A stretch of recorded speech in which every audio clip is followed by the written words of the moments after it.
This is the new MV Agusta Dragster RR. And as you can imagine, it's something special. Now the Dragster is the more aggressive version of the very famous Brutale, the naked MV Agusta. But more so, this is the Dragster 800 RR, which is the even more aggressive version of the already aggressive Dragster. Now, MV Agusta's slogan is motorcycle art, and on no model is this epitomized more than with this. I mean, just look at it, it's gorgeous. I mean, just look at this front headlight, the way it's all oblong. Look at the way these indicators stick out like triceps instead of being just big, funny doorknob things stuck on like that.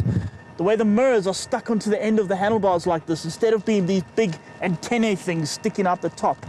Look at the colors, the way the cherry forks match the cherry on the tank, which indeed contrasts with the white and then the malicious black going down the frame and in the motor. And then you just look at the shape of it, the shape of the tank, the shape of these grills, the shape of the side panel, the shape of the seat, and the way it goes on into sort of a stinger effect in the back. But of course all this pales into insignificance when you compare it to the big elephant in the room. The fact that it has spoked wheels.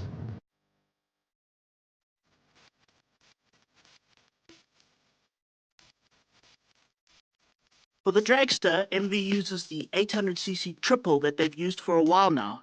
In fact, it was in the F3, the Brutale, the Rivale, the Stradale, and in every other type of Ale you can think of.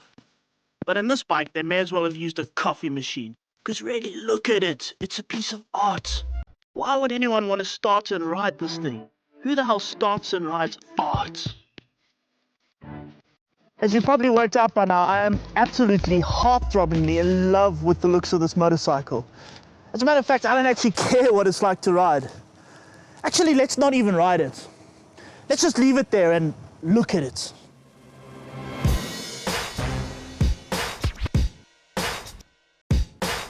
It was at this point that the producers told me to stop being a layabout, get off my fat lazy ass and get to work.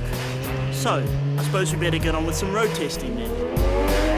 What is important on this model is the RR bits. Those sacred letters have never yet been used with the 800cc motor.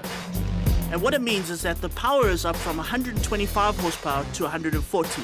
The Newton meters are up from 81 to 86. And despite all the add-ons, the weight is actually down a whole kilogram. But what I really love about these new MVs is how much more refined they are compared to the previous models. On those ones, especially with the ride-by-wire throttle, when you pulled the twist grip, it would send a message to the ECU, which would send it to a committee, who would book a conference room out at some holiday resort, spend a week there, and then finally get back to you. The problem was more so when you closed the throttle, because exactly the same process happened, which was terribly inconvenient when you were trying to avoid a truck. While I am in fact bursting with praise for this bike, it does have one or two downsides. For example, you're in a crowded place. You walk up to the bike to get on it. There's a bunch of people around admiring you. I mean, this bike looks glamorous. It looks interesting. It looks everything. And the people are waiting to hear what kind of a sound a machine like this will make.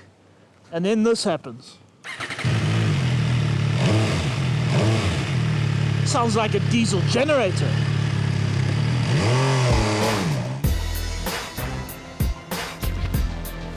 While its idling may not sound great, once you get the revs up and you get this bike singing, oh, does it sing.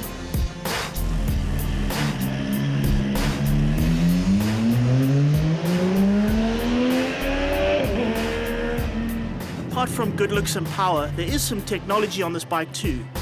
It has all the MV Agusta rider modes, it has the MV Agusta traction control, it has ABS, it also has a quick shifter and an auto blip on the down change. On the brakes, it's got an interesting mix of Brembo calipers and Nissan master cylinders. Now the Nissans make you stop very quickly while the Brembos give you feel. And this is certainly an interesting mix. This bike has pros, it has cons, but really that means nothing when you take into account what I like to call the garage test, which is when you're late one morning on the way to work and you're thinking about a meeting and you've got your iPad and you're going through all the notes and you're in a mad rush to get there on time. And as you're going past, out the corner of your eye, you see the bike. And no matter how late you are, no matter how busy you are, you have to just take a moment and look at it.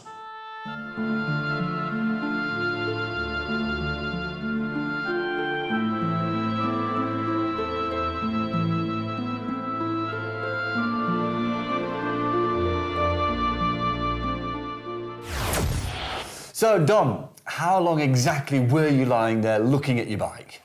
Days and days. I can completely understand that. I mean, look at it. It's absolutely fantastically gorgeous. Cue Harry with his me. Go on, tell us why it's not gorgeous. I think the wheels are too gaudy. Why does it have to be white and like red? So what do you want, yellow and black? No, black and white or something. Okay, but otherwise, you like the spoked wheels. Yes, I love the spoked wheels. I love it. You love the way it looks. Yes. As Donovan said, it passes the ultimate garage test. You simply can't walk past it, can you, without stopping and having a good... Even people who don't like it will at least stop and go, what the... Yeah, exactly. Performance-wise, well, I tell you what, tell me what heart rating you would give it. Okay, that kind of depends.